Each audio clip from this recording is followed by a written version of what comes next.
Hello there, and welcome to another episode of WOK Talk.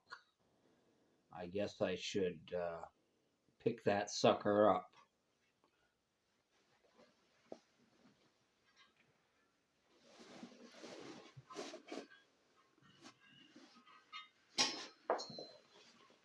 Uh, well, I'm watching YouTube, this channel called Gakhed, Gakhed, and seems to mostly be pet videos, like old camcorder videos of cats and at least one dog. And I don't know, it's just really nice. It's got calming music. Just seems like there's a lot of love put into these videos. But anybody looking for an interesting RLSH to check out a little bit there, you might want to check out the Dove. Um, he uh, he has a YouTube channel, and you can see him go through quite an evolution and see what how he prepares and what he does. And yeah, I just wanted to give a shout out to the Dove, and wanted to highlight something that Master Legend said a little while ago, going into the holidays. Um, and that's that you shouldn't say Merry Christmas to homeless people because it's like not nice. It's like demeaning. It's like, what about it is merry? You know, you might not have food or a house or whatever. And I think I understand the reasoning behind that. I mean, I've been homeless, and I think as far as I understand, Master Legend has been through that at a point in time in his life too, and so he may be very well just speaking from experience, not just through observation. But I think I would put a little more emphasis on the unless there's something you can do to help them part. And so, if you're gonna go out and wish homeless people Merry Christmas, maybe give them a sandwich or a lighter or I don't know, $5. Um, make it a Merry Christmas. Don't just wish a Merry Christmas. That's just my 2 cents on that. Um, because I wanted to always say a little fact about the walk. I didn't really do that on my second episode, other than mention how the walk is a symbol as much as it is a useful thing. But I'll just get to the specifics. These handles here are hollow. Uh, it was the one thing they pushed back on when I was giving the people in China the specifications to build it. I asked for solid bars be bent into handles, but they said they would have a hard time bending solid bars to the right shape, and so they suggested hollow piping. Still titanium, just hollow. And yeah, that worked just fine, and it made it slightly lighter, which I needed. Now I've kind of lost count of my squats here, and I've broken my glasses. They were already broken. I keep gluing them back together. Um, I'm going to do one more. I think I was already on 5, but I think that might have just been 4. And there, that's 5.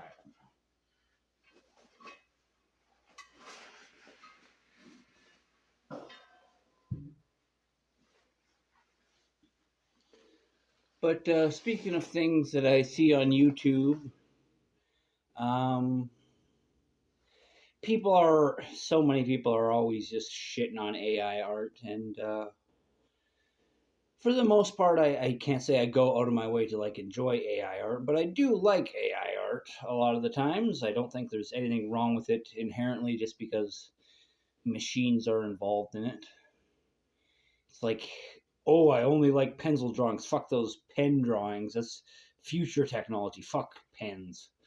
That's the way I look at that. Um, or it wasn't chiseled in the stone. You didn't work hard enough for that uh, picture of a stick man. You just drew it. Like you used modern technology to do it. Like it's not real art. Like it's stupid. I think it's stupid. Um, yeah. Check out Tiffany Lava Shark Johnson, I believe is the name of the channel. And among other things, she does art of lava sharks and like the Turtle King and like a guy riding a sea turtle and cowboys fighting storms and all and it's AI art and I really like it. Um, you get to see a little peek into this person's imagination, just like you do. Because the thing is, unless you're the greatest artist in the world, it's pretty hard to translate what you imagine directly from your hand onto the page. Sure, with a lot of practice, you might get there, but there's still things you can imagine that you can't draw. And that might not be true if you're using an AI art generator. You might be able to get pretty close to your imagination if you know how to shape a prompt just right. And so I reject the idea that AI art isn't art. Now, there may be some immoral ways that AI art gathers information, and I can't argue against that quite, or argue for that as much as I would for the actual just existence of AI art.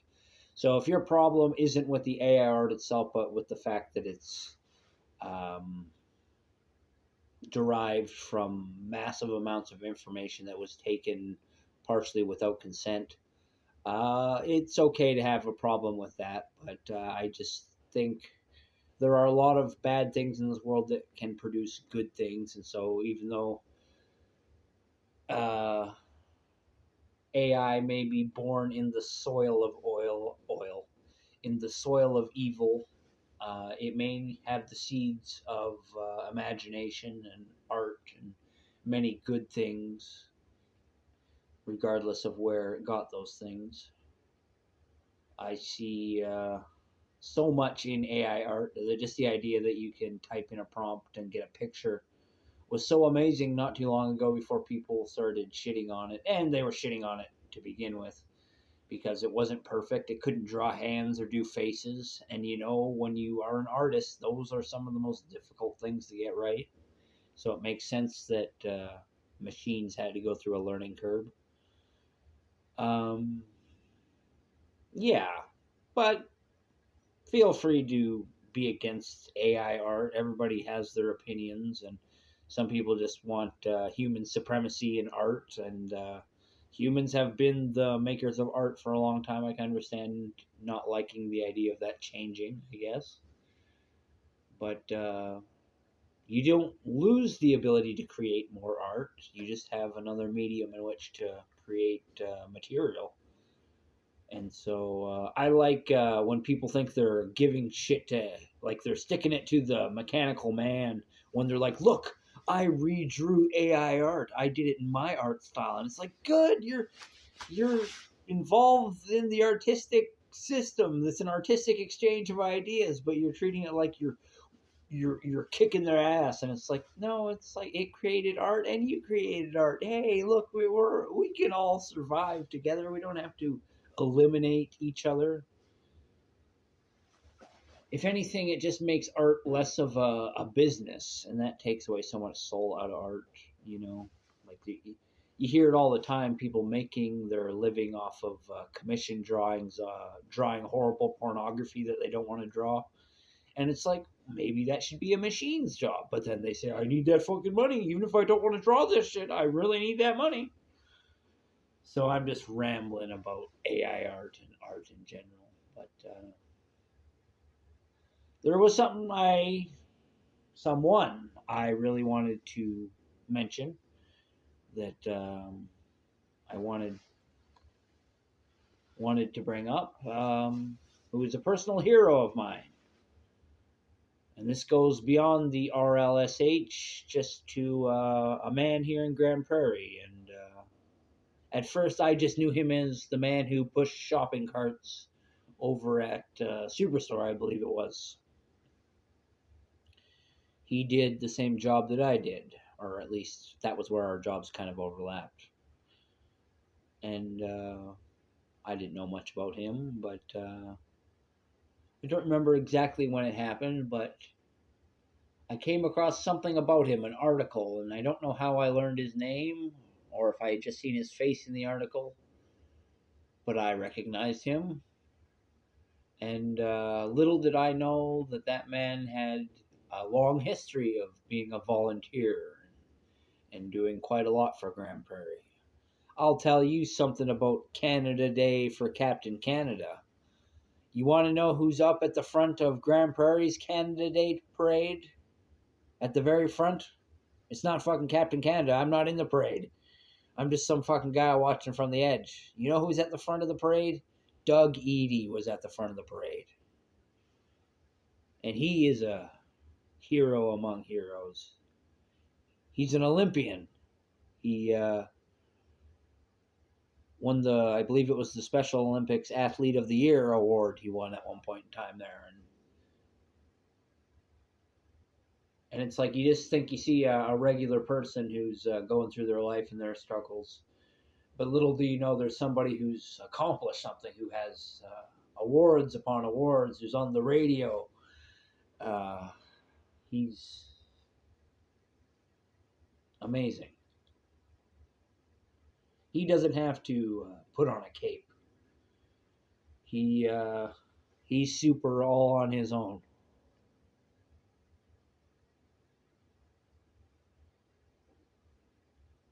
And so, if nobody else is going to do it, I would like to make Doug Edey an honorable, what's the word I'm looking for? An honorary member of the RLSH, even though his position there should be as legit as anyone else. He just needs to take up those letters if he wishes. I would be proud to say he was the other superhero in Grand Prairie, but as far as I know, that's not a title that he takes up. But I want to put the offer out there because you are my hero, Doug.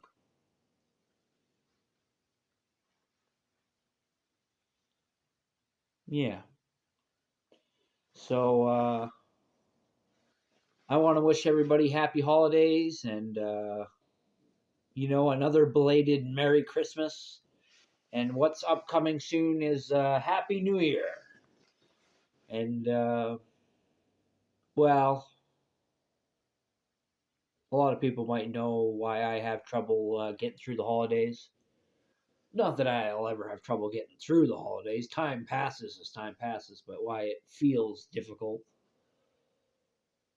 is that was when I lost my best friend. Was the day after New Year's, January 2nd. It just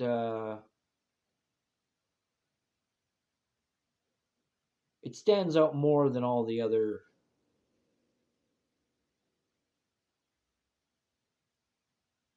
holidays or days on the calendar. Not that that's a holiday. It'll be 10 years. It will have been 10 years from when Brandon left us. It will have been 10 years from when Grand Prairie was the most dangerous city in Canada, or at least that's what the statistics said. You can argue whether or not that was actually true.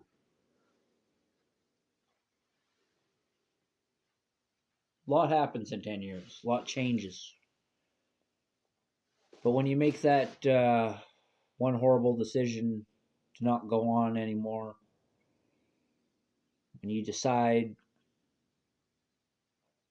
to commit suicide, that sticks, that stays the same. In that way, it's still January 2nd, 2016.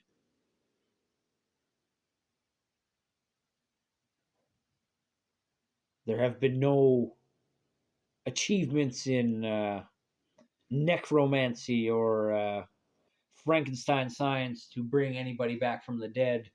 So everybody who was dead then is still just as dead now. And that fucking sucks. And I'm not saying anybody's going to be coming back due to a leap in science one day in the future. Those who are lost may very well be lost forever. But that's why I understand so many people have their beliefs about what comes next. But I don't know about that. I'm not saying it's wrong. I'm just saying I don't know what comes next. All I know is while I'm here, I want to just remind everybody that every day is a victory, and I want you to keep on winning. Happy New Year. My name is Captain Canada. Well, my name is Joseph Arthur Roszell. You might know me as Captain Canada. Want to wish you all the luck in the world. I love you. And I want you to know that suicide is never the answer. Peace out. For now.